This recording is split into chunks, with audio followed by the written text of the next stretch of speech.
Les documents qui circulent concernant la nationalité française du président de la République malgache peuvent déboucher sur une situation de vide juridique et de crise institutionnelle. Une situation interprétée comme une supercherie envers la population. Des solutions existent toutefois. Suite à la diffusion de plusieurs documents officiels arguant de la nationalité française de l'actuel président de la République malgache, le parti Malagas Miaramieng demande à M. Andradzwelna de s'exprimer sur ce sujet qui offense la souveraineté des Malagas. Les fonctions d'un président de la République malgache ne peuvent échoir qu'à un citoyen de nationalité malgache, a déclaré ce jour le parti MMM. À la une de l'actualité internationale en France, le prince héritier saoudien doit déjeuner en tête-à-tête vendredi avec le président français à l'Élysée. Il s'agit de la deuxième visite en France en un an de Mohammed Ben Salman. Le déplacement précédent en juillet 2022 avait suscité l'indignation des défenseurs des droits humains et de la gauche française.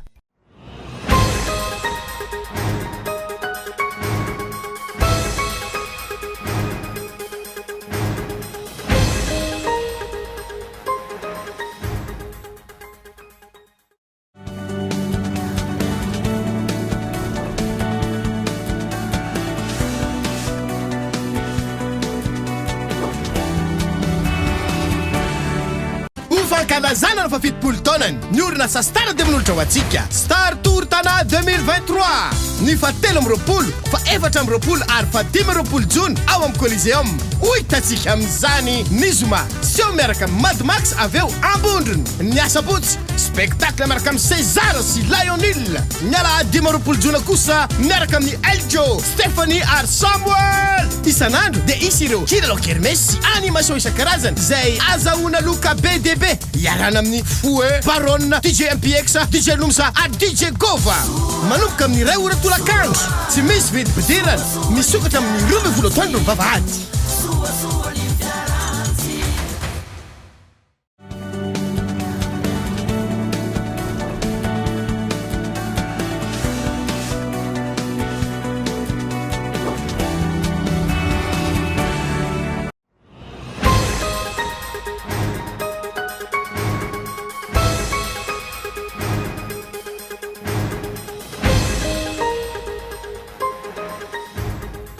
D'après un juriste que nos journalistes ont questionné ce jour, les documents qui circulent concernant la nationalité française du président de la République peuvent déboucher pour le pays sur une situation de vide juridique et de crise institutionnelle.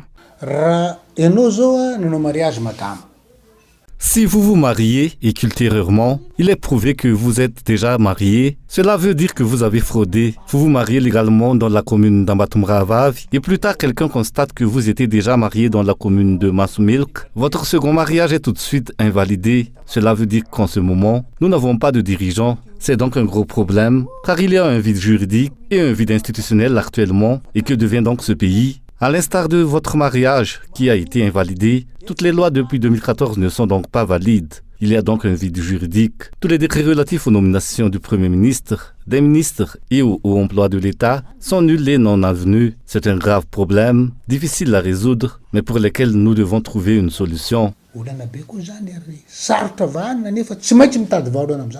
Vu que la naturalisation du chef de l'État remonte à 2014, c'est-à-dire après la transition, le président de la République savait donc qu'il avait la nationalité française avant de se porter candidat à l'élection de 2018. Une situation qui est interprétée comme une supercherie envers la population. Des solutions existent toutefois, d'après ce juriste.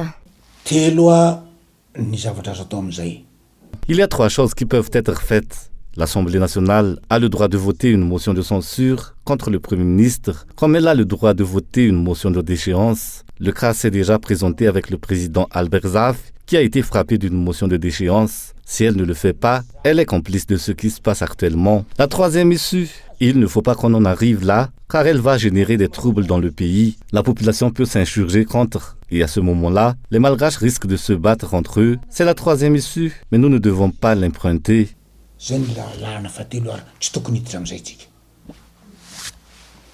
Nombreux sont ceux qui font la confusion entre naturalisation régie par l'article 42 et filiation régie par l'article 45. naturalisation. Les gens font la confusion entre naturalisation, c'est-à-dire que c'est moi qui ai fait la demande, et filiation, où je bénéficie de la nationalité de mes parents ou de mon grand-père. Ce sont là deux cas bien différents. Et il n'y a aucun rapport entre eux. L'article 45 stipule que c'est un décret de l'État qui doit stipuler que vous avez perdu votre nationalité dans le cas où vous le demandez. Ce n'est pas automatique, mais cela est régi par un décret. Tout cela doit être clair et ne pas être mélangé. Dans le premier cas, vous avez perdu vos droits car vous avez fait la demande. Mais dans le deuxième cas, c'est vous qui faites la demande à l'État de vous déchoir de votre droit car vous optez pour la nationalité de vos parents. L'article 42 ne permet pas aux Malgaches d'avoir deux nationalités, mais d'une seule, soit la vôtre, soit une nationalité étrangère car vous en avez fait la demande et vous l'avez obtenue.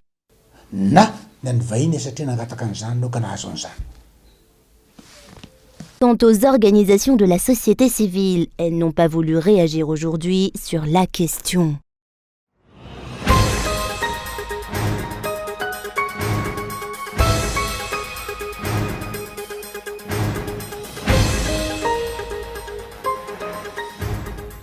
Le parti politique Malagas Mialamieng a transmis ce jour un communiqué suite à la diffusion de plusieurs documents officiels arguant de la nationalité française de l'actuel président de la République de Madagascar. Dans ce communiqué, ce parti politique mentionne que le MMM demande à M. Andrazoelna de s'exprimer sur le sujet qui offense la souveraineté des Malagas qui ont été trahis, que le MMM respecte et reconnaît à chacun le droit de choisir la nationalité et la citoyenneté qu'il souhaite vivre, mais les fonctions d'un président de la République ne peuvent échoir qu'à un citoyen de nationalité malgache, conformément à l'article 46 de la Constitution malgache. Le parti Malagas Mialamieng déclare à travers ce communiqué que Madagascar, ayant été colonisé et ayant retrouvé son indépendance en 1960, ne pas permettre à une personne de nationalité étrangère de prendre en main les destinées du pays serait la première mesure qui s'impose. Ainsi, les institutions compétentes sont pleinement responsables vis-à-vis de l'histoire et des lois en vigueur, selon le parti Malagas Mialamieng. Elles sont tenues d'agir au nom de la souveraineté nationale.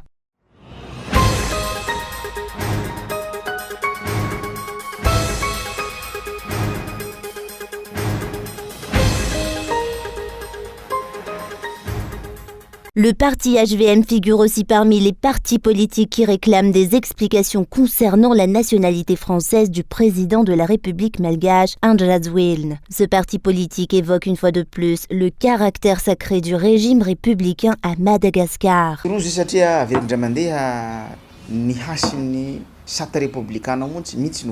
Je le répète encore une fois, c'est le caractère sacré du régime républicain qui est piétiné. Il en est de même de la valeur fondamentale de la souveraineté du pays. En tant que parti politique, c'est la loi qui régit notre statut. Et en ce sens, si nous ne nous dressons pas contre cette violation, cela veut dire que notre parti subit aussi le même sort. De nombreux partis politiques se sont concertés et nous nous lancerons forcément dans une demande d'explication auprès des institutions habilitées à traiter cette situation. Vu que Madagascar est un état de droit, nous respectons totalement les lois qui régissent le pays. Une telle situation est inacceptable tant que nous observerons un régime républicain.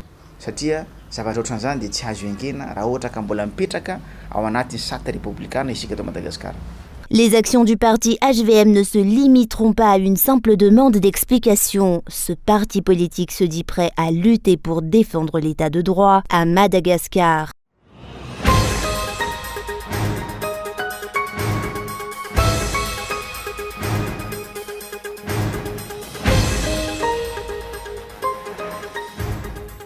Le représentant des forces de l'ordre blessé lors d'un événement politique à Mojndava le 11 juin dernier a déposé plainte. La loi et les mesures relatives à ce type de cas doivent être appliquées selon la gendarmerie nationale. Une enquête est ouverte. Les restrictions concernant les manifestations politiques dans des lieux publics sans autorisation sont maintenues, a déclaré ce jour la gendarmerie nationale. Une enquête est également ouverte concernant les affrontements entre le meneur de cet événement politique et les représentants des forces de l'ordre. Les événements politiques et sociaux se sont multipliés ces derniers temps, raison pour laquelle des mesures strictes seront désormais adoptées.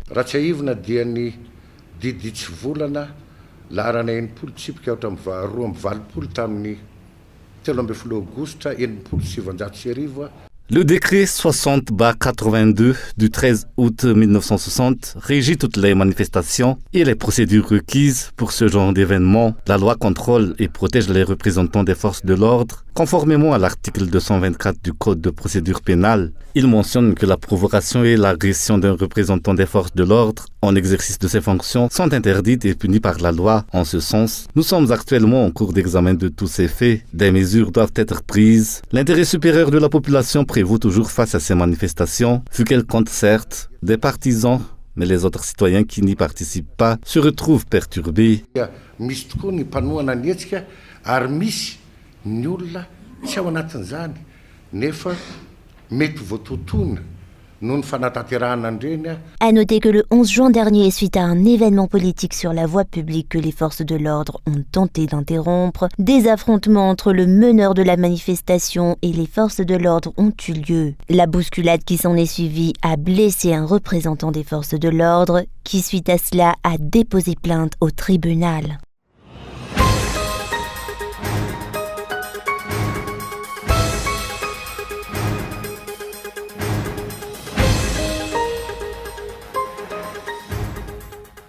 Le verdict de l'affaire Doris Rakout, épouse du lanceur d'alerte Maïrlant Manandaf et de Nambi Narair Mampiana de la plateforme Gasleo, sera rendu le vendredi 23 juin prochain.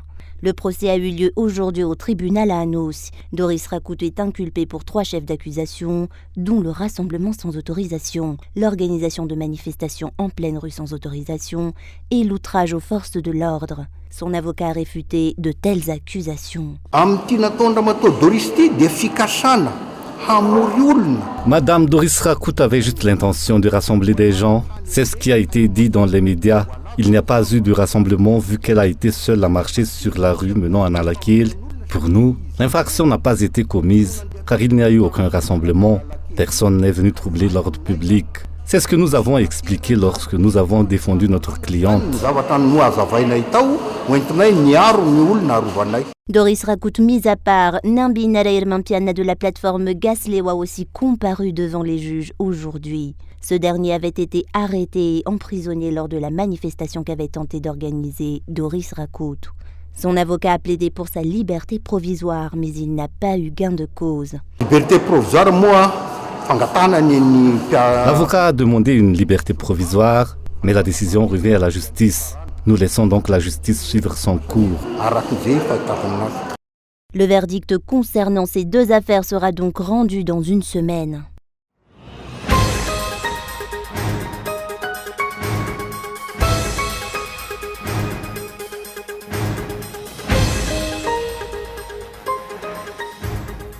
L'Observateur électoral Safid lance un appel à tous les citoyens pour un suivi de près du processus électoral. Les tensions sociopolitiques montent et se manifestent de nombreuses façons. De nombreuses failles sont actuellement observées dans la mise en œuvre des élections, rendant le processus électoral inquiétant. Les résultats risquent de ne pas être reconnus par tous, dénonce cet observateur électoral.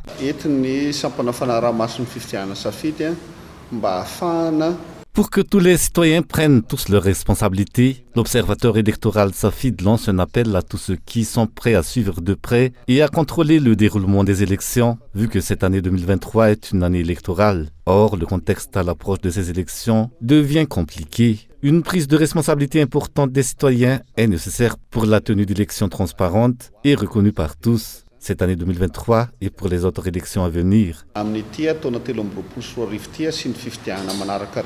L'appel au suivi du processus électoral par la population malgache lancé par l'Observateur électoral Safid fait suite aux nombreuses anomalies observées dans le processus électoral. La liste électorale qui a récemment fait l'objet d'une refonte totale, les entraves à la liberté d'expression qui sont actuellement observées, ainsi que le traitement des résultats des élections par la CENI, suscitent déjà de nombreux doutes selon le coordinateur de Safid. Aucune réelle indépendance de la Commission électorale nationale indépendante n'est observée selon les explications. Chacun doit faire preuve de prudence.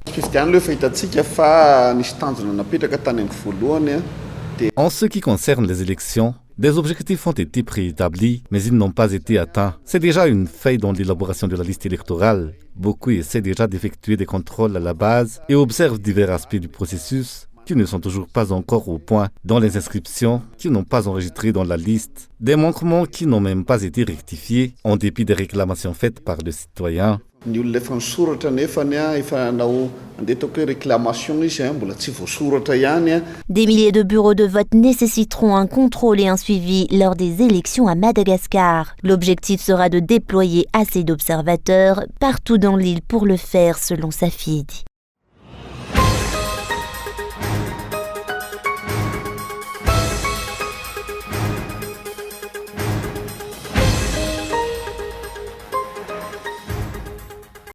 Les étudiants résidents du bloc amical ont manifesté ce jour pour réclamer la réhabilitation de leur bloc qui a brûlé le 19 septembre 2020. Les travaux n'ont toujours pas été achevés. Les réparations traînent suite au retard observé dans le déblocage des fonds nécessaires selon les responsables du CROA. Comme nous le voyons actuellement, voici le bloc qui a brûlé en septembre 2020. Le ministère de tutelle et le CROA avaient promis sa réhabilitation. Un délai d'exécution de 6 mois avait été évoqué. Or, voyez par vous-même, ce n'est toujours pas achevé. C'est cette réalité observée au bloc amical 1-4 qui est à l'origine des manifestations des étudiants. Ils ont barré la route et brûlé des pneus ce jour pour manifester leur mécontentement. Des dialogues ont été entamés précédemment, sans grand résultat, dénoncent les étudiants. Les manifestations sont récurrentes, mais notre demande n'est toujours pas satisfaite. Cela concerne la réhabilitation du bloc amical qui a brûlé en 2020. Nous avons réclamé sa restauration, mais la réalisation des travaux ne cesse d'être reportée. Des explications concernant la situation qui prévaut et les retards observés dans les travaux ont toujours été fournis aux étudiants, selon le directeur du CROA. La société de construction en charge des travaux a subitement arrêté des travaux de réhabilitation. Les employés du CROA ont décidé de les reprendre. Or, des retards ont été observés, dont le déblocage des fonds nécessaires à l'achat des matériaux de construction, a expliqué ce jour le premier responsable du Centre régional des œuvres universitaires d'Antananarivo. Les travaux se poursuivent toujours. Nous attendons seulement l'arrivée de la prochaine vague de matériaux de construction et ces étudiants le savent. Comme je l'ai expliqué précédemment, ces travaux doivent passer par le marché public. Les travaux reprendront dès que les fonds nécessaires pour l'achat des matériaux de construction seront débloqués d'après le Centre régional des œuvres universitaires d'Antananarivo.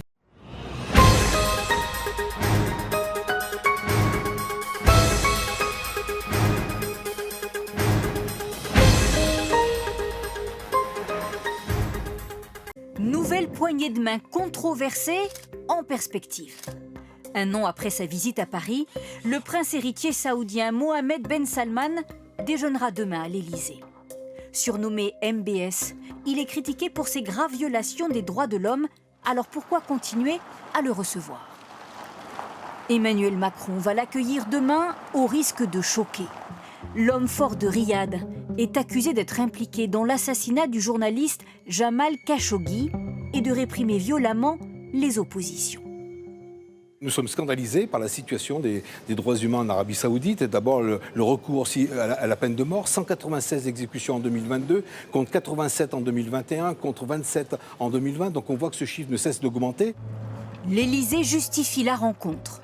Le président aimerait qu'MBS fasse pression sur Vladimir Poutine, dont il est proche, pour accélérer la fin du conflit en Ukraine. Le chef de l'État veut aussi préparer le sommet pour un nouveau pacte financier mondial la semaine prochaine à Paris. Mais d'autres intérêts sont en jeu. D'abord, le pétrole. On ne peut pas avoir des sanctions sur le pétrole et le gaz russe et se priver du pétrole saoudien.